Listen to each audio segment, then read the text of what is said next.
Olá, meu amigo e minha amiga. É muito bom ter a sua companhia no programa Teólogos. Aqui nós estudamos a Palavra de Deus com tempo, com calma e com profundidade.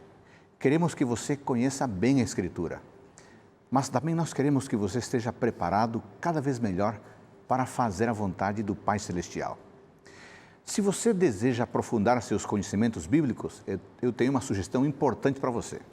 Pode anotar? O site biblia.com.br. Você vai encontrar estudos bíblicos de diversos temas e você poderá fazer o pedido a Novo Tempo de outros materiais. Tomou nota? biblia.com.br. As informações que aparecem na sua tela dão conta das redes sociais da nossa programação. Você pode conferir os nossos temas e algumas curiosidades relacionadas ao programa Teólogos.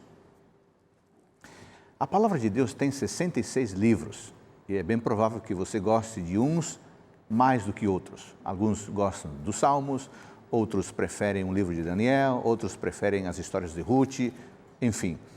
Mas há um livro muito especial na Palavra de Deus, no Novo Testamento. É o Evangelho de João, um livro muito especial, escrito pelo discípulo amado. Qual o significado do Evangelho de João?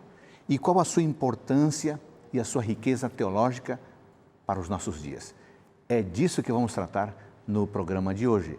Está começando Teólogos.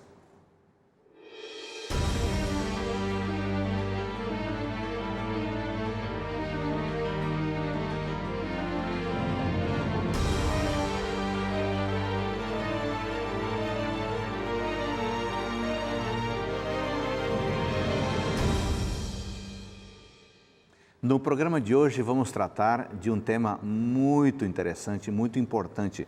Vamos focar no livro de João, especificamente no capítulo 4, que tem muita riqueza teológica e de muita utilidade para a nossa vida prática, para o nosso conceito e a nossa segurança da salvação. Esse é um tema, portanto, muito interessante e por isso nós temos dois convidados especiais que nos ajudarão a compreender esta temática. Eu quero apresentá-los agora aqui. Pastor, professor Wanderson Domingues, muito obrigado por você estar conosco, tirar o tempo para vir aqui. Você é pastor em qual região de São Paulo? Pastor, é um prazer estar aqui nesse programa novamente para falar do meu livro predileto da Bíblia. Amo toda a Bíblia. Quer dizer que João é o seu livro predileto? Mas o Evangelho de João, eu tenho me demorado muito, por muitos anos, na leitura deste Evangelho em toda a sua riqueza. Eu trabalho atualmente na região do ABC Paulista e Baixada Santista. A Igreja Adventista se divide por regiões e sedes administrativas e eu trabalho na sede conhecida como Paulista Sudeste, a sigla APSE. Quero mandar um abraço para os meus administradores, pastor Oliveiros, pastor Jorge Mário, pastor Robson, que me permitiram estar aqui também e têm nos ajudado muito no trabalho.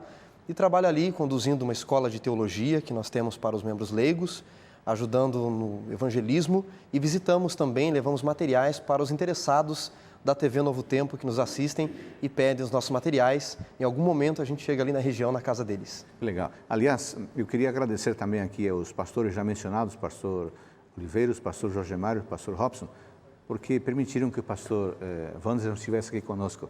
E uma saudação para os amigos e irmãos dessa região da Igreja Adventista. Você fez a sua graduação em teologia, Isso. Fez um mestrado em Ciência da Religião, com ênfase no Novo Testamento, e agora está no seu programa de doutorado, é isso mesmo? Exatamente, pastor. A ciência da religião se divide na área sociológica, missiológica e linguagens da religião, que trabalha o texto, a religião como texto. E eu trabalhei o Evangelho de João no meu mestrado, fiz uma análise dos verbos pempo e apostelo, como condensadores da mensagem do Messias pregado na comunidade, e agora no doutorado eu vou do cânon ao apócrifo, estudando a literatura joanina também. Interessante. Mais uma vez, obrigado por sua presença conosco. Pastor Natal Gardino, muito obrigado por você estar conosco. Você está vindo do Paraná. Que região da Igreja Adventista é a qual você trabalha? Ali é a Associação Norte Paranaense da Igreja Adventista. Vamos mandar uma saudação para eles? Sim, eu quero mandar um abraço então para os nossos líderes ali, o pastor Montano, o pastor Chagas, o pastor Newton, cada um dos que estão ali trabalhando para que o Evangelho seja pregado naquele lugar. E muito obrigado por me permitirem vir até aqui também hoje. Você também gosta de estudar, você fez a graduação, foi para os Estados Unidos, fez o mestrado e fez um doutorado também. qual é a sua área de interesse na pesquisa bíblica? A minha área de interesse é o Novo Testamento, especialmente o Apocalipse. Eu também gosto muito do Apocalipse, gosto dos evangelhos sinóticos. Então, João é algo que eu vou também hoje aprender mais com o nosso amigo especialista. E depois, no doutorado, eu fiz uma especialização em como trabalhar com mentes pós-modernas, para que a gente possa atraí-los também para Jesus. Legal, muito obrigado aos dois pastores, professores, aliás, os dois tiveram e têm experiência de ensino, não é isso mesmo? Exato. Muito bem. Pastor Wanderson, vamos começar aqui então com a nossa temática de hoje, o Evangelho de João e a sua riqueza teológica. Por que é importante, vamos começar com algo mais amplo, por que é importante estudarmos os Evangelhos? Aliás, o pastor Natal falou sinóticos, é possível que o nosso amigo, alguém não saiba, né? Vamos explicar primeiro essa divisão? Muito bem. Nós temos 4 evangelhos no cânon bíblico, tem que explicar cânon também, não é? Naquilo que nós consideramos ao longo da história da igreja como o livro sagrado, e Deus guiou a inspiração desses livros. Nos 66 livros nós temos 4 evangelhos. 3 deles, Mateus, Marcos e Lucas, são chamados de evangelhos sinóticos. É uma expressão grega que significa olhar do mesmo ângulo, olhar do mesmo prisma. Eles narram a história de Cristo, lógico, com suas nuances particulares, mas de uma forma bem próxima um do outro. Já o Evangelho de João, ele não faz parte desses 3 sinóticos porque ele olha de um outro ângulo, ele não utiliza as mesmas palavras, as mesmas referências, os mesmos textos e quase nenhum dos episódios são similares. Então, é um evangelho olhado de um ângulo totalmente diferente. Agora, nós temos 4 evangelhos. Por que são necessários 4? E como o contexto de cada um enriquece a compreensão da pessoa de Cristo? Bem, hoje nós abrimos a Bíblia em papel de seda com capítulos e versículos divididos e nos dá a impressão a alguns que o profeta recebeu as palavras e foi escrevendo no seu escritório, muito bem aconchegante. Não foi isso que Escrever aconteceu. não era fácil e nem barato. E também hoje, através de e-mail, redes sociais, nós conseguimos passar informações de maneira muito rápida e muito fácil. Também não era tão simples assim, embora o Império Romano ajudasse na locomoção e envio de mensagens, era muito caro se escrever. Então, uma comunidade se reunia num determinado local, numa determinada localidade, uma outra em outra localidade, e haviam grupos específicos que enfrentavam problemas mais específicos e tinham uma cultura mais específica. Cada evangelho foi escrito e direcionado a um público mais específico. Veja, por serem inspirados, eles são universais para todas as épocas e para todos os tempos. Mas o público primário de cada evangelho ele tinha as suas questões locais e momentâneas. Rapidamente, Marcos, que foi o primeiro evangelho a ser escrito, ele foi escrito mais para um público romano. Por isso Jesus de Marcos é mais poderoso, é para um público poderoso. Mateus, ele foi escrito para um público mais judaico. Por isso Jesus é apresentado numa especificidade judaica muito forte. Ele é o novo Moisés dentro do evangelho de Mateus. Você vê similaridades entre Jesus e Moisés. Os dois tiveram um nascimento miraculoso, os dois foram perseguidos na infância, os dois se esconderam no Egito, os dois vão para o deserto, os dois começam no monte, os dois são resgatadores do povo, os dois morrem e ressuscitam. Então, para Mateus, o público é judaico. Lucas é escrito para os gentios. É um público rejeitado, não é nem romano poderoso e nem judaico a raça eleita. Então, é onde Jesus é mais humano. E João foi escrito para apresentar um Jesus para a nova raça, os cristãos. Então, vamos repetir. Marcos, na ordem, Mateus, Lucas e João. Marcos para a raça eleita. Para a raça poderosa. Mateus para a raça eleita. Lucas para a raça rejeitada. João para a nova raça. Muito interessante, né? Será que o nosso amigo conseguiu tomar nota aí disso? Isso é interessante. Será, pastor? Isso dá um outro sentido à leitura da Bíblia, né? Exatamente. Vamos repetir mais uma vez. Vamos lá. Na ordem que eles foram escritos, Isso. não na ordem que estão na Bíblia. Isso. Marcos, Mateus, Lucas e João. Isso. Marcos para o público judaico. Marcos para o público romano, Mateus para o público judaico, Lucas para um público gentil pagão e João para os cristãos. Portanto, Marcos para a raça poderosa, Mateus para a raça eleita, os judeus, Lucas para a raça rejeitada, os gentios, e João para a nova raça, os cristãos. Toda vez que nós temos uma estrutura, uma moldura, fica mais fácil compreender, né? Compreender a leitura. Pastor Natal, rapidamente aqui, ainda em questões gerais, nós sabemos que houve outros livros na época da literatura bíblica, de muitos autores, mas nós temos apenas 66 aqui na Bíblia Sagrada. É provável que alguma pessoa que está nos assistindo queira saber que critério foi usado para poder selecionar, né?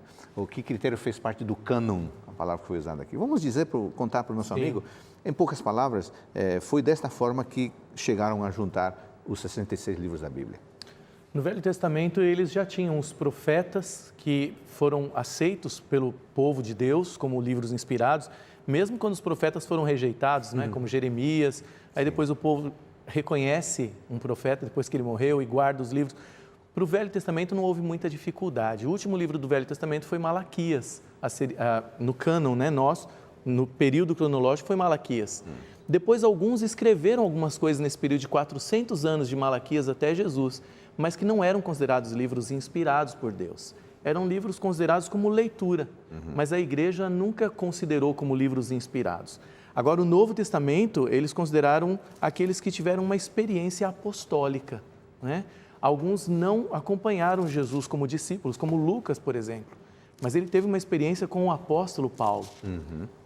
Marcos também teve uma experiência junto com o apóstolo Paulo, apesar de não ter estado junto com Jesus. Então, a igreja teve que considerar os apóstolos ou esses que tiveram experiência apostólica para colocar como livros canônicos. E tem um outro detalhe, né, pastor? Alguns dizem assim, o cânon bíblico, quem decidiu que era inspirado no Novo Testamento ou não foi Constantino, o imperador que oficializou o cristianismo como religião oficial do Império Romano. Primeiro, Constantino era um analfabeto teológico, não entendia nada. Mas ele foi guiado por Eusébio de Cesareia, que era um adulador dele. Também não. O que a igreja fez foi, naquela época, reconhecer o que já havia sido ou vinha sendo utilizado ao longo dos tempos. Por exemplo, na segunda carta de Pedro... Segunda Pedro, vamos lá. No capítulo 3, os próprios apóstolos reconheciam os escritos uns dos outros como inspirados, eles como profetas. Segunda Pedro, capítulo 3, a partir do versículo 14, mas eu vou me deter... vou ler a partir do verso 14, diz assim, Pedro, por esta razão, amados... Esperando estas coisas, empenhai-vos para serem achados por ele em paz, sem mácula e irrepreensíveis, e tende por salvação a longanimidade do nosso Senhor, como igualmente o nosso amado irmão Paulo vos escreveu, segundo a sabedoria que lhe foi dada. Ao falar acerca desses assuntos, como costuma de fato fazer em todas as suas epístolas, nas quais há certas coisas difíceis de entender, que os ignorantes e instáveis deturpam, como deturpam as demais escrituras. Notem, quando Pedro coloca as epístolas de Paulo, as cartas de Paulo, como demais escrituras, ele está colocando os escritos de Paulo em pé de igualdade com o Antigo Testamento. Então não é Constantino que diz que os escritos de Paulo foram inspirados? É um outro profeta também. Ou seja, a igreja vinha usando ao longo do tempo. Eles só reconheceram que a igreja já vinha utilizando. Muito bem. Você mencionou agora há pouco, pastor Wanderson, que você gosta do livro de João, já o estuda há algum tempo. Então vamos entrar especificamente nele agora. Sim. Vamos falar sobre as prováveis circunstâncias em que o texto foi produzido e como que isso pode ser encontrado no próprio texto. Pastor, o livro de João, o Evangelho de João, também conhecido como Quarto Evangelho, ele é o livro, sem dúvida alguma, mais debatido, mais estudado e mais criticado por teólogos ao longo de todos os tempos. Por quê? Porque nos outros evangelhos, teólogos mais liberais, que não aceitam inspiração, não aceitam salvação, criação, conseguem achar algumas desculpas para dizer que Jesus era um curandeiro e como quem conta um conto aumenta um ponto, a história chegou dessa forma. Jesus na verdade não curou, ele colocou um emplasto e aí alguns dos nossos telespectadores já brincaram de telefone sem fio, não é? A história chegou nos nossos dias desse jeito, eles tentam se desculpar desta forma para não aceitar a inspiração, a Bíblia como palavra de Deus, como contendo a palavra de Deus. No Evangelho de João não tem meio termo. Ou você o aceita, ou você o rejeita. O Evangelho de João, para se ter uma ideia, ele foi escrito com apenas 800 palavras. Segundo pedagogos, professor pedagogo também, é um vocabulário aproximadamente de uma criança de 5ª, 6ª série, em palavras diferentes. Um evangelho que aparentemente é simples, mas com uma profundidade sem tamanho, sem medidas. E neste evangelho, João ele não conta nenhum milagre, não relata nenhum milagre. Ele relata 7 sinais, evidências da divindade de Jesus. Então você não tem como negar que alguém como Lázaro, morto há 4 dias, ele estava doente, ele estava desmaiado. Por essa ênfase no evangelho de João, apresentar o Cristo como Deus vindo do céu, então eles preferem, muitos teólogos, negar, criticar e achar que é produto de qualquer um, menos do apóstolo João. Agora, no próprio texto, nós encontramos evidências das circunstâncias da época? Encontramos, pastor, muitas evidências dentro do texto. O John Ashton, que é um especialista, um professor de Oxford do Evangelho de João, um especialista, ele dizia o seguinte: tudo que podemos saber das circunstâncias do livro e da comunidade que leu primeiramente esse livro está implícito no texto. E ele diz assim, jogando um pouco o seu ceticismo: tais informações são, na melhor das hipóteses, verdadeiras e na pior delas, falsas. Mas o que ele está querendo dizer, na verdade, é: nós temos o texto. Nós não conseguimos ressuscitar a comunidade. Claro. Nós achamos algumas coisas arqueologicamente, mas o texto é importante. E há evidências dentro do texto para mostrar que esta comunidade, alguns deles estavam passando por uma crise quanto à crença em Jesus como Messias, conflitos de diversos grupos internos ali, dentro da comunidade tinham diversos grupos, alguns deles achavam que João Batista era o Messias, eles estavam sendo expulsos da sinagoga naquele momento, enfrentando a expulsão da sinagoga, o cristianismo estava se desvencilhando do judaísmo, e tudo isso fervilhando dentro da comunidade. O autor João, ele joga dentro do Evangelho, nas páginas do Evangelho, para ressaltar a fé da comunidade. Por exemplo, no capítulo 20, os versículos de João capítulo 20, nos versículos 30 e 31, diz assim, já encerrando o livro praticamente, ele diz: Jesus fez diante dos discípulos muitos outros sinais que não estão escritos neste livro. Agora notem o verso 31.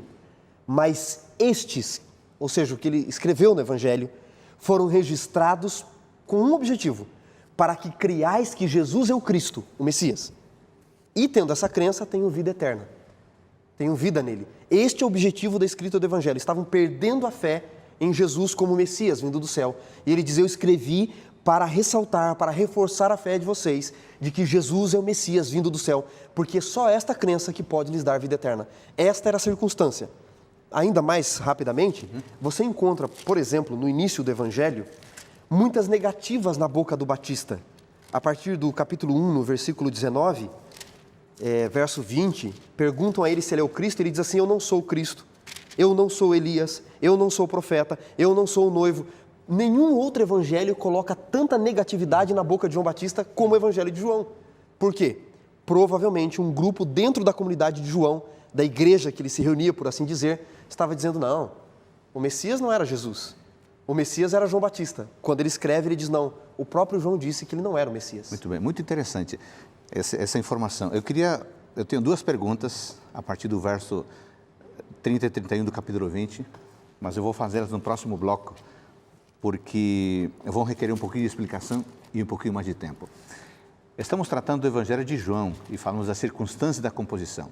A seguir, nós vamos falar sobre a singularidade deste Evangelho e como ele é importante para a compreensão e experiência da salvação.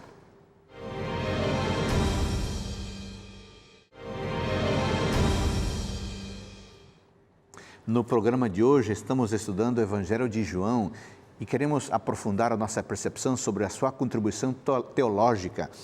É empolgante você ler o Evangelho de João, realmente. Pastor Wanderson, você leu no primeiro bloco, João 20, 30 e 31. Tem duas perguntas que eu quero fazer a vocês. A primeira, eu vou começar contigo. Diz aqui, verso 30, na verdade, fez Jesus diante dos discípulos muitos outros sinais. Por que sinais e não milagres?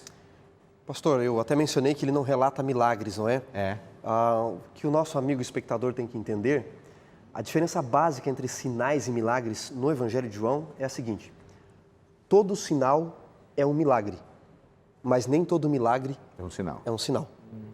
Sinal do quê? Da divindade, da presença de Deus. Jesus falou em Mateus capítulo 7 que no último dia muitos diriam que fizeram milagres em nome dele, e ele vai dizer: não vos conheço.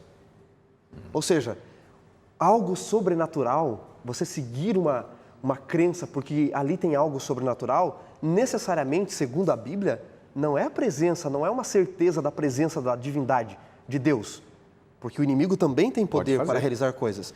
Então, o que João relata aqui é um milagre, mas é mais do que um milagre, porque todo sinal é um milagre, mas nem todo milagre é um sinal do quê? Da presença e do poder de Deus ali. E ele começa o Evangelho, por exemplo, falando esse reforço sobre os sinais, no capítulo 2, no verso 11, diz assim, ó: Com o milagre de Caná, deu Jesus princípio aos seus sinais e seus discípulos creram nele. No capítulo 4, no versículo 46, no diálogo com o menino doente, o pai do menino doente, Jesus diz assim no capítulo 4, versículo 48, ele diz, se porventura não verdes sinais e prodígios não crereis. E no capítulo 6, verso 2 diz, seguiam numerosa multidão porque tinham visto os sinais. E por último, capítulo 7, o versículo 31 diz assim, a multidão dizia, quando vier o Cristo, se não for ele, quando vier o Cristo, fará porventura maiores sinais, porque na cultura judaica se reconheceria o verdadeiro Cristo pelos sinais que ele faria. Muito interessante. Agora, pastor Natal, e o verso 31 do capítulo 20 diz que esses sinais foram registrados para que creiais que Jesus Cristo é o Cristo, Filho de Deus. Por que essa insistência joanina na divindade de Jesus? Havia algum contexto na época que justificasse? Se a gente for ver o tempo em que ele foi escrito quase um século, né? No final do primeiro século, aliás, 70 anos aí, mais ou menos, depois da morte de Jesus. Antes dele, Pedro já mostra que haviam pessoas duvidando da segunda geração, a terceira geração de cristãos. Pedro fala que as pessoas estavam dizendo assim, cadê a promessa da sua vinda? Será mesmo e tal? E João escreveu uns 30 anos depois de Pedro, quando diz que já a segunda geração já estava começando a ter dúvidas. Então, João está tentando mostrar, provar que Jesus é o Messias prometido, mais do que Messias, que ele é divino. E a maneira como ele começa o livro é fantástica. No princípio era o Logos é a palavra, não é? É a razão, que eles estavam começando a desenvolver uma ideia de divindade, mas ele aplica a Jesus de uma maneira bíblica, que o gnosticismo não tinha começado ainda, né? A ideia dos gnósticos, de um Deus inferior e tal, mas estava começando a ter ideias estranhas de Cristo. Então ele tenta trazer no chão, na Bíblia, e mostrar que Jesus é eterno, que ele é o Messias. E o verso 14, né? Capítulo 1, verso 14, e o verbo, que era pré-existente, se fez carne e se tornou um de nós. Eu acho que não tem nenhum outro livro que prova tanto a divindade de Jesus como João, não é verdade? Aliás, pastor Wanderson, essa abordagem do quarto evangelho é singular, né? Jesus é Deus. Vamos explorar alguns textos que vão nessa direção? Vamos sim, pastor. Primeiro, na minha dissertação de mestrado, eu fiz uma análise dos verbos pempo e apostelo. Apostelo é de onde vem a expressão apóstolo. Os dois se traduzem por enviar. Tá? Aparece 72 vezes, esses dois versos aparecem no Evangelho de João. Enquanto que Mateus usa 3 vezes, Marcos 2 vezes, Lucas 1 vez, em João aparece mais de 70 vezes. Tal é a importância de Jesus ser o enviado. Só que eu fiz uma análise e eu mostrei na minha dissertação que todas as vezes que se fala da origem, quem te enviou, de onde você vem, a expressão é Ho pater pempsas me, o pai que me enviou, a expressão pempo. Todas as vezes que falam da consecução terrena da obra que ele veio realizar, a expressão é Ho pater apestailen me, o pai que me enviou, eu faço isso porque o pai me enviou. Ele sempre vai utilizar a origem dele na voz no máximo médio passiva. Jesus não recebeu uma ordem do pai para vir, porque ele era menor. Não, ele, na voz médio-passiva no grego, ele pratica e sofre ação. Ele se auto-enviou, como se ele dissesse assim, eu me enviei a mim mesmo. É meio redundante na nossa língua. Tal é a importância de Jesus ser Deus. Aparece no capítulo 5, por exemplo, no contexto da cura do paralítico junto ao tanque de Betesda. Sim. Questionam porque ele fez aquela cura no sábado, ele fala que ele está realizando as obras do Pai. No versículo 18, no verso 17, ele diz assim, meu Pai trabalha, até agora eu também trabalho. No verso 18, o autor diz assim, por isso, pois, os judeus ainda mais procuravam matá-lo. Não somente porque, segundo a concepção judaica, violava o sábado, mas porque dizia que Deus era seu próprio Pai, agora note, fazendo-se igual a Deus. E essa questão de quem Jesus é, que ele é Deus, é tão importante que no capítulo 8 do mesmo Evangelho, no capítulo 8, quando estão discutindo sobre a existência de Cristo, ele vai dizer que antes de Abraão existir, ele já existia. Olha que interessante no versículo 53. Eles dizem assim, és maior do que Abraão, nosso pai que morreu. João 8, 53. Também os profetas morreram. Quem, pois, te fazes ser? E aí Jesus fala sobre a glória do Pai que ele glorifica. E ele vai dizer então, no verso 58, antes de Abraão existir, eu sou. Eles entenderam que Jesus era Deus e tentaram apedrejá-lo por causa dessa aparente blasfêmia. E esse eu sou, que ele repete muito em João, mais do que nos outros evangelhos, né? Eu sou a luz do mundo, eu sou a porta, eu sou. É a mesma frase que na Septuaginta, na Bíblia grega que se usavam os judeus, é Deus falando para Moisés. Fala que o 3,14, eu sou te enviou, não é? Exato, então, ele falava eu sou, ele estava usando a mesma frase, ego eimi, e para eles era super ofensivo isso. Agora, pastor Natal, pastor Wanderson, sabe o que eu estava pensando? João era uma pessoa muito simples, não era? Ele era uma pessoa simples, não era uma pessoa letrada. Da época era. Era uma pessoa letrada, estudada. Mas o Evangelho tem uma estrutura tão interessante, tão bem pensada. Como que pode alguém tão simples produzir um Evangelho tão rico? Pastor, eu brinco com os meus alunos, eles se assustam, eu digo assim, ao estudar a riqueza da Bíblia, em especial aqui do Evangelho de João, eu digo, ou isso é de Deus ou é do diabo. Uma coisa não é. Não é humana. humano, verdade. Como C.S. Lewis diz falando de Cristo, ou você o aceita, Isso. ou você o rejeita. Só não tem um meio termo dizendo que ele é um bom mestre apenas. Isso só pode ser de Deus, pelo que prega. É muito, muito profundo, pastor. Agora, por que pregar um Jesus Deus e ter que aceitá-lo e reconhecê-lo como Deus? Por quê? Por que essa importância, essa ênfase total? No Evangelho de João, primariamente, por favor, nosso amigo espectador, preste muita atenção no que eu vou dizer, não estou mencionando nenhuma heresia teológica aqui. Note bem o que eu vou falar. No Evangelho de João, a salvação não tem que ver com a cruz. Se o programa acabar agora, pastor, eu estou com problemas. Não, vamos continuar. Tem que concluir. Salvação não tem que ver com cruz no Evangelho. João é o evangelista que menos tempo dedica à cruz. 4 versos contados. Enquanto que Mateus, 1,5 capítulo, Lucas, 1 capítulo. Por que João não dá importância primária à cruz? A cruz ocorreu, deveria ocorrer a morte de Cristo em si, né? Deveria ocorrer. Porque na cruz Jesus alcança o direito de nos salvar, paga o preço para nos dar a graça, que é o presente. Mas desde pequeno, pastor Natal deve ter aprendido isso dos seus pais, a gente não aceita presente de estranho. E se o inimigo colocou o caráter de Deus em xeque e nos assustou quanto ao caráter de Deus, era estranho, ele pode nos oferecer um presente, mas se o caráter é estranho, que presente é esse? Você não aceita, você não quer aceitar. Então olha como incisivamente, enfaticamente, ele diz o que é salvação no 4º evangelho, no Evangelho de João. Capítulo 17, verso 3. Jesus falando, João 17, verso 3. O que é a salvação, né? E a vida eterna, diz ele, é esta. Veja como é uma declaração taxativa. Cruz? Ele diz não, que te conheçam, a ti, o único Deus verdadeiro, e a Jesus a quem enviaste. Por que é tão importante conhecer Deus e conhecer Jesus? Porque antes de aceitar um presente, eu tenho que entender quem Ele é, um Deus de amor. E aí ele diz no capítulo 14 a Filipe, quem vê a mim, vê ao Pai. Por isso ele pode dizer, eu sou o caminho, a verdade e a vida, João 14,6. Ninguém vem ao Pai senão por mim. Se eu não aceitá-lo como Deus vindo do céu, não existe vida eterna. Esse é o Evangelho de João. Interessante. Agora, no capítulo 1, no verso 1, no princípio era o Verbo, e o Verbo estava com Deus, e o Verbo era Deus. Não tem nada disso, não tem nada que, como uma outra Bíblia sugere, né? Era um Deus. Alguns tentam fazer isso, né, pastor? Não funciona, né? Não funciona pelo seguinte, pastor, é um desconhecimento da gramática grega. Embora, infelizmente eu não estou com a minha Bíblia em grego aqui, mas quando aparece a expressão ali, renarque, kairologos, né, no princípio era o verbo, e aí ele diz que o verbo estava com o teos, então aparece o artigo definido ro teos e no logos não aparece, só aparece kairologos. Então eles dizem, e o logos, kairologos, era um Deus, porque não aparece a expressão depois do logos, ro teu, eles dizem que se tivesse o ro, que é um artigo definido no grego, para dizer era o Deus, era Deus, então está indefinido. Só que na gramática grega, como diz que o verbo já é definido, o adjetivo do que ele era já não precisa de artigo definido, porque já está remetendo a quem ele é. Então é um desconhecimento da gramática grega. Gramática, exatamente. E as palavras são colocadas de tal forma que não há como ter equívoco ali.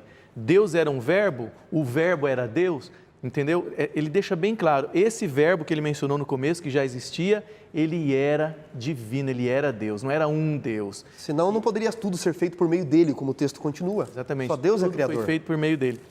Quando tentam colocar o verbo como um Deus, é porque realmente estão tentando forçar o texto para diminuir a divindade de Jesus. Agora, e em João capítulo 10, versículo 30, Jesus Cristo dizendo, aquilo que meu Pai me deu é maior do que tudo, e da mão do Pai ninguém pode arrebatar. Eu e o Pai somos um. Alguma dúvida da divindade de Cristo? A partir daqui, ele está se igualando, está usurpando o lugar de Deus? Ele está se igualando ao Pai em caráter, em poder, mas ele vai se submeter ao Pai para dizer que o Pai, no contexto da encarnação, é maior do que ele. No Evangelho de João você encontra ele dizendo que o Pai é maior do que ele e dizendo que ele e o Pai são iguais. E dizendo que ele existe antes de Abraão. Então, ou você rasga as páginas da Bíblia porque se contradiz, ou você entende que ele está falando do aspecto da encarnação, de ele é menor, mas que na origem ele e o Pai não têm diferença nenhuma. E alguns perguntam assim, pastor, mas Pai não vem antes de Filho? Se Deus é o Pai dele e ele é o Filho de Deus, o Pai não teria que vir primeiro? Claro. Então, vamos entrar em alguns aspectos cristológicos aqui e trinitarianos. Nós só precisamos entender uma coisa básica. Existem duas palavras no grego para filho. Tateknon, filho gerado, geralmente, e ruios. Ruios não é filho gerado, é igual em caráter. Em João 8:44, Jesus diz assim para os fariseus, vós tendes por pai o diabo. Você não entende que o diabo se casou e os fariseus nasceram de um casamento? É óbvio que não. Você entende que era o caráter. Assim, quando Jesus diz que Deus também é seu pai, é igual em caráter. Simples assim.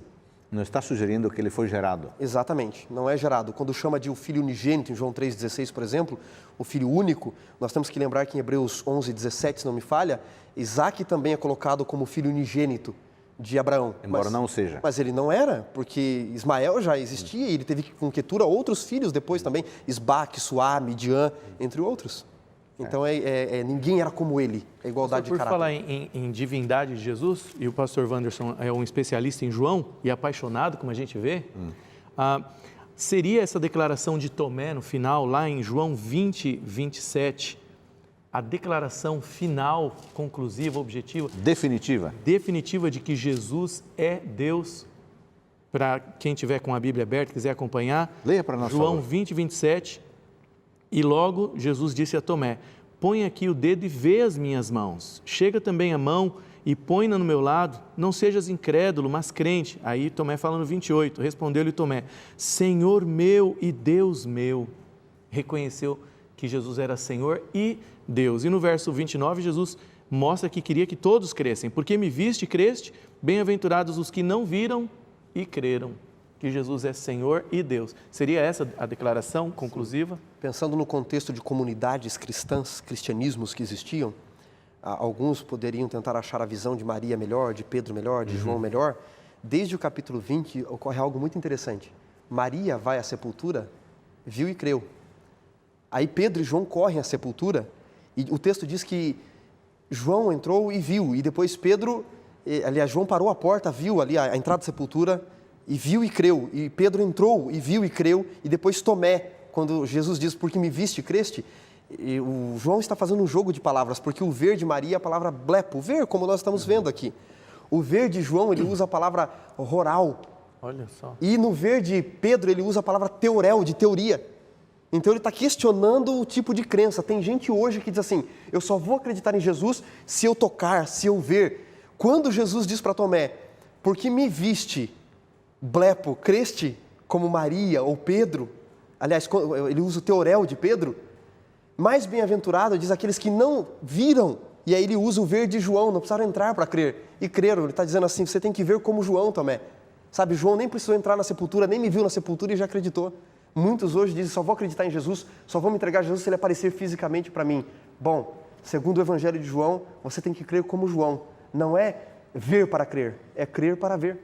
Isso faz toda a diferença, né? Toda a diferença. Agora, foi mencionado aqui, especificamente a partir do capítulo 17, versículo 3, vou lê-lo aqui novamente, já foi lido, a vida eterna é esta, que te conheça a ti, único Deus verdadeiro. Foi mencionado especialmente a partir de João 17, 3, a vida eterna é esta, que te conheçam a ti, único Deus verdadeiro, essa insistência da apresentação de Jesus como aquele que é Deus e, consequentemente, como aquele que dá a vida eterna. Podemos encontrar essa verdade ao longo do texto bíblico? O Jesus que dá, que gera, oferece a vida eterna? Podemos, pastor. Eu vou dar dois exemplos. O primeiro, acho que vamos ter que nos deter nesse bloco. No capítulo 13, no verso 36, Jesus acabara de oficiar a Santa Ceia, está num diálogo com os discípulos, especificamente com Pedro. Pedro pergunta assim, Senhor, para onde vais? E Jesus responde assim, Pedro, para onde eu vou, você não pode me seguir agora, mais tarde me seguirás. E aí Pedro diz, por que eu não posso te seguir agora? Por ti eu daria a minha própria vida. E Jesus diz, darias a vida por mim, Simão? Em verdade te digo que esta noite não cantará o galo sem que 3 vezes você me negue. Pedro, quando ouve essas palavras, ele fica triste. Veja como a salvação ocorre agora na vida de Pedro. Observando a tristeza de Pedro, no mesmo diálogo, porque o capítulo parece mudar o diálogo, mas não é, no capítulo 14, Jesus diz assim, Pedro, não se entristeça, não se turbe o seu coração. É para os discípulos, mas especificamente para Pedro. Aí ele sai do cenáculo no final do capítulo 14, verso 31. E não vamos continuar com esse raciocínio? No Continuamos bloco? depois, então. Vimos até aqui que a riqueza de João é impressionante. Apresenta Jesus como o Messias, mas o Messias Deus. E vamos agora explorar como que esse Messias nos pode oferecer a vida eterna, algo que você e eu queremos. Voltamos num instante.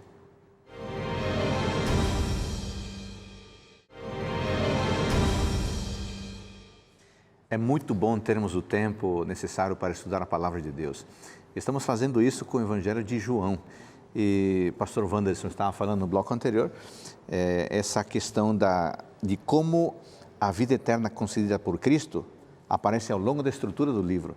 Você estava mencionando o capítulo 13 e agora o 14. Vamos continuar com esse raciocínio. Ele disse que Pedro iria traí-lo, não é? Essa é a prática da salvação, como ela ocorre na vida prática. No 14, Pedro, observando a tristeza de Pedro, ele diz, não se entristeça o seu coração, eu vou para a casa de meu pai, há muitas moradas. No final do capítulo 14, ainda na cena do cenáculo, no mesmo local da Santa Ceia, no finalzinho diz, levantai-vos, vamos daqui. Eles estão indo para o jardim do Getsemane, no Monte das Oliveiras. E no capítulo 15, passando pelo Vale do Cedron, onde naquela época, segundo especialistas, havia uma plantação de uvas, ele observa as uvas e quer dar uma lição aos discípulos e a Pedro. E ele diz assim no 15, versos 1 e 2, eu sou a videira verdadeira, o meu pai é agricultor. Agora notem o verso 2, todo ramo que estando em mim não der frutos, ele corta. Pastor Adolfo, esta expressão não faz sentido com o contexto do Cristo Salvador do Evangelho.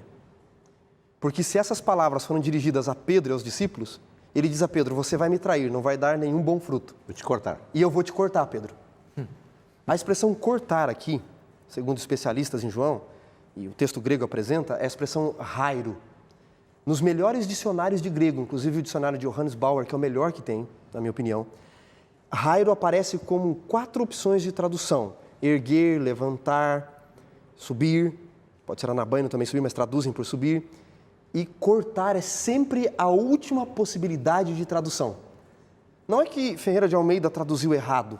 Pode ser traduzido por cortar. Mas no contexto? No contexto não seria a melhor palavra. Traduzir não é um negócio fácil. Não é. É muito difícil. Ele fez uma excelente tradução, quero deixar isso claro. Mas aqui a palavra rairo, se entendida por erguer ou levantar, faz mais sentido. Exato. Por quê? Quando uma videira, o vinicultor percebe que muitos ramos não estão dando frutos porque não pega a luz do sol... O que ele faz? Eu trabalhei na roça há muito tempo, até os meus 20 anos. Então você levanta e sustenta, amarra. Ela pega a luz do sol e dá frutos. O Evangelho de Jesus, dentro das páginas do Evangelho de João, o Cristo de João, do Evangelho de João, não é o Cristo que corta você que não está dando frutos. É o Cristo que levanta. O que ele fez com Pedro? Naquela noite Pedro traiu, Pedro o negou. Mas quando, segundo o Evangelho de Marcos, no capítulo 16, verso 7, Maria vai ao túmulo, tem um recado de Jesus. Vá, diga aos discípulos e a Pedro. Porque se o recado é só aos discípulos, Pedro pensaria, eu não sou mais seu discípulo. E depois em Lucas, no contexto dos discípulos no caminho de Emaús, diz que Jesus apareceu sozinho, só para Quefas. 40 dias depois da ressurreição, em Atos 2, Pedro está em pé, pregando um poderoso sermão que converte quase 5.000 pessoas. Porque quando nós estamos em Jesus, diz o texto, permaneçam em mim, e não damos fruto, ele não corta. Ele levanta. Ele nos levanta. Esse é o Evangelho na prática. Impressionante. Ô, pastor Natal, você é pastor de 5 igrejas, você falou, né? 5 igrejas. Se você tem uma pessoa que cometeu uma falha, você como pastor enviado por Deus, você vai e corta o sujeito ou você prefere conduzi-lo num processo para reerguê-lo? Nós temos que fazer isso, conduzi-lo num processo. Nós vemos até isso em Coríntios, né? Em 1 Coríntios, Paulo fala de um irmão que pecou muito, fala que ele tinha que ser disciplinado, mas aí na segunda epístola aos Coríntios ele fala assim, ó, vocês estão desprezando ele vai ser consumido pela tristeza, habilitem ele de novo, isso está em Coríntios. a não ser que o membro mostre que ele não quer seguir, ele não quer mais ir por esse caminho, aí tem que cortar, não é? Mas o objetivo da igreja é sempre levantar, erguer a pessoa. Viu, pastor Natan? E o verso 6 diz assim, ó, se alguém não permanecer, ou seja, não quer permanecer, Exatamente. esse será lançado fora. Então, quem é cortado é quem não dá fruto ou quem não permanece? Quem Quem não quer permanecer. Muito bom. Aliás, Quem não dá fruto, ele a levanta. palavra permanece aqui aparece 13, 14 vezes, né? Expressão meno no grego. É. E como permanecer? No capítulo 6 ele diz, bebendo do meu sangue e comendo a minha carne. É a comunhão com a palavra. Muito bem. Então, nós temos que nos aproximar de Cristo, mas permanecer nele, né? Permanecer nele. Permanecer nele. Agora, pastor Wanderson, pastor Natal, há um capítulo especial aqui, todos são especiais, mas até você estava mencionando que o capítulo 4 é objeto da sua pesquisa, Da né? minha pesquisa. Podemos encontrar esse processo todo de salvação, vida eterna, no capítulo 4? Pastor, é impressionante o que contém no 4. Eu vou sintetizar ao máximo aqui. O Evangelho de João foi escrito, portanto, com um propósito. Que criais que Jesus é o Cristo e crendo tenham vida nele. Isso. E ele começa a mostrar as rejeições que Jesus sofreu e que provavelmente os leitores do Evangelho estão sofrendo. Então, no capítulo 1, ele diz no verso 11 e no verso 12, veio para os seus, E os seus não receberam? os judeus não receberam. O Evangelho de João não é antissemita, tá, pastor? É importante deixar isso claro. Mas ele é anti-judaico no sentido da representação dos líderes. Para Natanael, no capítulo 1 ainda, ele diz eis um verdadeiro israelita, não um verdadeiro judeu, em quem não há dolo. Então, ele não é antissemita, mas ele está contra a posição dos líderes judaicos que rejeitaram Cristo. Então, no 1 ele diz, veio para os seus não o aceitaram. Mas todos que o aceitaram, lhes deu o poder de serem feitos filhos de Deus, a saber, os que creem em seu nome, que não nasceram da carne, nem do sangue, mas da vontade. Uma vez que os seus o rejeitam no 1, onde é que Jesus realiza o primeiro milagre da sua vida, do seu ministério? Em Fora. Caná da Galileia. Galileia era considerada terra de gentil. E quando ele realiza, ele transforma a água no puro suco da vinha, tirado das talhas. As talhas eram usadas para purificação. Se era uma festa, eu imagino o judeu chegando e dizendo ao servo, cadê as talhas para eu me purificar? Não tem mais água, é longe buscar água. Mas o que aconteceu com a água? Jesus transformou a vida da água para o vinho, literalmente. Ou você entra para participar da festa, porque tradições humanas não salvam. Vou ficar fora da festa. Tem toda uma mensagem ali. No 3, Nicodemos, o representante do judaísmo, procura à noite e o nega. Não o aceita naquele momento. Não. Mas no 4, que é o nosso foco aqui, uma samaritana, uma mulher, o aceita à luz do dia. Imediatamente. Imediatamente. Agora, como ocorre a salvação através desse Cristo na vida dela? O capítulo 4, eu vou resumir, pastor, ele começa especialmente a partir do versículo 7. Jesus para ali no verso 6 junto à fonte de Jacó. E no verso 7, Jesus diz, dá-me de beber. Depois ela diz, como sendo tu judeu, peço de beber a mim, que sou mulher samaritana. Ele diz, se você conhecesse quem eu sou, lhe pediria, lhe daria água da vida. Ela diz, me dá dessa água para que eu não precise mais ir buscar. Ele diz, chama teu marido. Ela diz, não tem. Ele diz, você teve 5, o sexto não é seu. Tem toda uma discussão. Mas 2 aspectos eu gostaria de ressaltar aqui nesse texto, que é importante para a minha e para a sua salvação, você que está nos assistindo. Primeiro aspecto, à medida que ela aceita a revelação progressiva de Cristo, de quem Jesus é, a salvação acontece. Por quê? Quando ela vê Jesus, Jesus é um estranho, parado junto ao poço. Quando ele abre a boca, ele deixa de ser um estranho e passa a ser um judeu odiado. Como sendo tu judeu, diz ela, pedes de beber a mim. Depois, quando ele oferece a água da vida, ela acha que Jesus é menor do que Jacó. Acaso é maior do que Jacó, nosso pai? Quando ele fala da vida dela, ele deixa de ser menor do que Jacó e passa a ser um profeta, um simples profeta. Não o profeta, mas um profeta. Depois ele passa a ser o Messias dos judeus, ela diz, depois eu sei que o Cristo há de vir. E no verso 42 ele passa a ser o Salvador do mundo inteiro. Perceberam? Ele é um estranho, um judeu odiado, menor do que Jacó, um profeta, ele é o Messias dos judeus e termina o verso 42 com o povo declarando, ele é o Soter tu cosmum, uma expressão digna a César na época. César era recebido dessa forma nas cidades. Está dizendo que Jesus é o verdadeiro rei. Então, à medida que Jesus se revela, é progressivo, e ela aceita essa revelação, o que acontece? A salvação aparece ou ocorre na vida dela e de todo o povo. Por isso, conhecer do capítulo 17 é importante. Mas não é autossalvação, autoconhecimento, gnosticismo. É salvação que vem do alto. Não há autoconhecimento, mas o conhecimento que vem do alto, que ele nos dá. Agora, é muito interessante notar que o apóstolo João coloca em contraste aqui 2 figuras, né?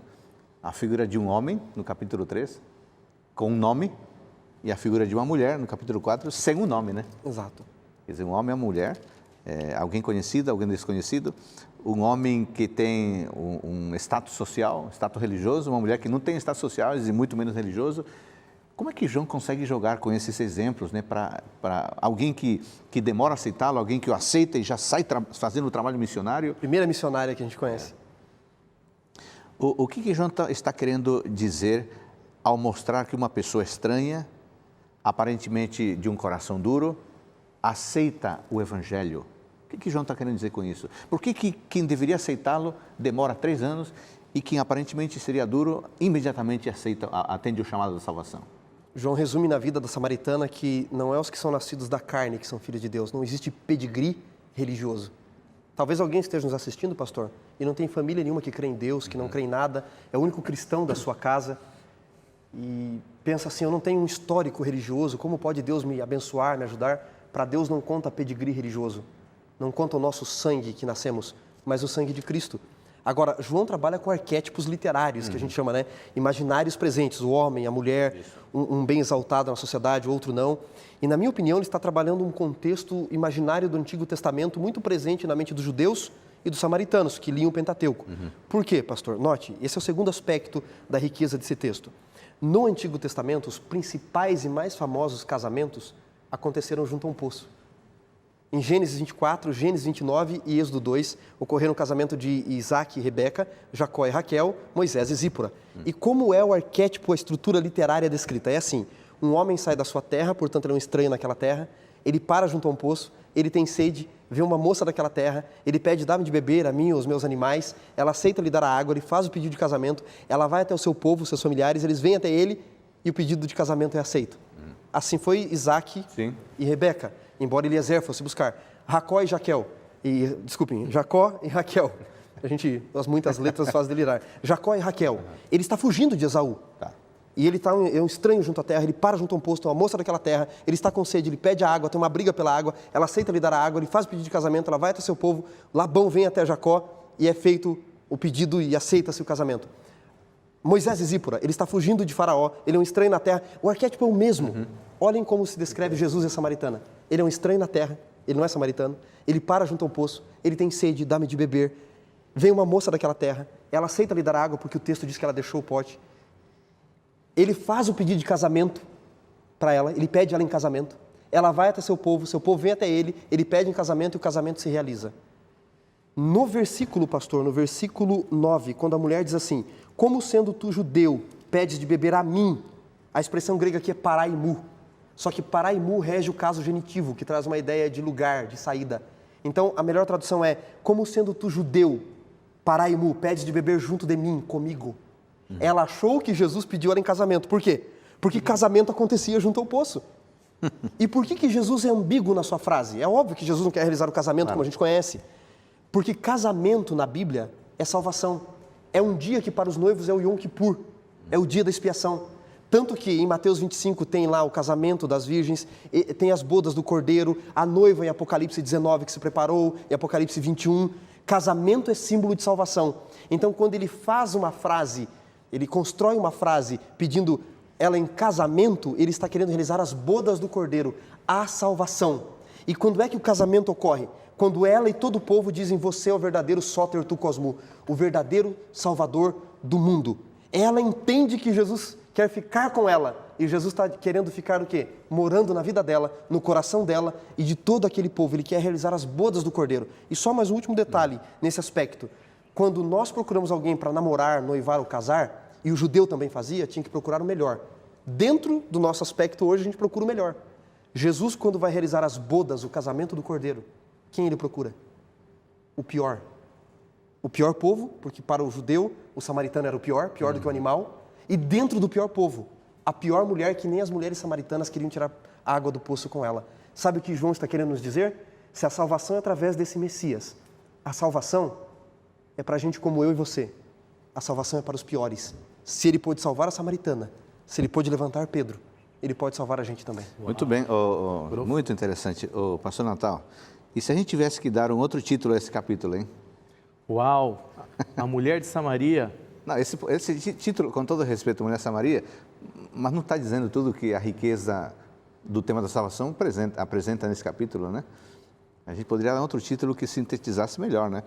Como é que será que esta compreensão da salvação em João, pastor Natal e pastor Wanderson, como é que será que esta compreensão da salvação em João mudou, sustentou e norteou a comunidade de então?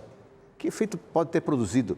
E como que isso pode ser impactante hoje, leitores modernos? Se João é o último evangelho a ser escrito, ele talvez foi o que mais marcou, né? É quando a gente quer deixar um sabor gostoso na boca, meus filhos fazem isso. Eles falam, pai, eu quero comer aquele por último que é o mais gostoso. João é um evangelho poderoso, diferente dos outros três. E a maneira como ele termina, com certeza deve ter impactado muito. Ele se coloca como testemunha, ele coloca que ele viu, que ele sentiu. E ele termina, vamos ver o último versículo dele. Eu acho que é esse o sabor, o gosto que ele deixou por um bom tempo. Lá no capítulo 21, versículo 24, o penúltimo, ele termina testificando, dizendo assim, este é o discípulo que dá testemunho a respeito destas coisas e que as escreveu. Ele deu testemunho, ele viu. E sabemos que o seu testemunho é verdadeiro. E ele faz um exagero aqui, né, que Jesus fez muitas outras coisas que não caberia no mundo, mas como a gente leu há pouco tempo atrás, no capítulo 20, 31, ele fala, esses foram escritos para vocês crerem.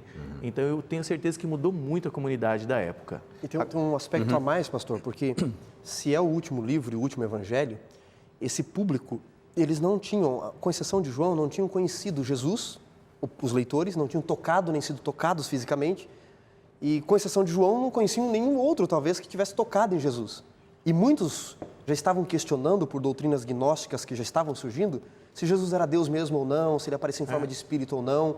Quando João relata os 7 sinais para que creais, dos 7 sinais que são o milagre na boda de Caná, o capítulo 4, verso 46, a cura do filho do oficial do rei, capítulo 5, o paralítico junto ao tanque de Betesda. Aí você tem no capítulo 6, andar sobre o mar, multiplicação de pães e peixes. No 9, a cura do cego. E no 11, a ressurreição de Lázaro, 7 sinais. Desses 7, 4 são curas pessoais, que é o filho do oficial do rei, 4,46, doente em Cafarnaum, a cura do paralítico no capítulo 5, a do cego no 9 e a ressurreição de Lázaro. São curas, milagres, sinais pessoais. Em nenhum deles Jesus põe a mão. Em nenhum deles.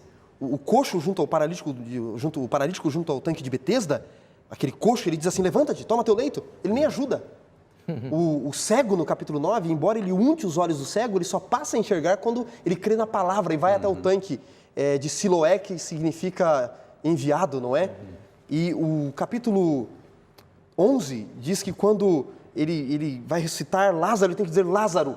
Muitos teólogos dizem que ele tem que especificar Lázaro, para que o poder da palavra não ressuscite todos. Ou seja, João está dizendo o seguinte, se você nunca viu Jesus, nunca tocou nele, não tem problema.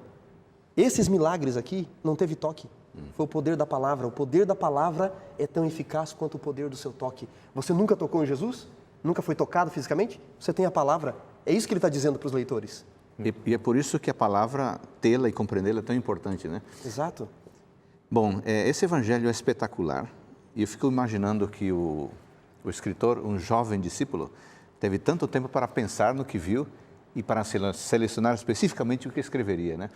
E o que temos como resultado é um evangelho tão rico e tão tocante. Muito obrigado, pastor Wanderson, pastor Natal, por nos ajudar a compreender a riqueza teológica do evangelho de João.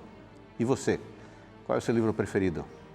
Leia o evangelho de João com os olhares que nós apresentamos aqui.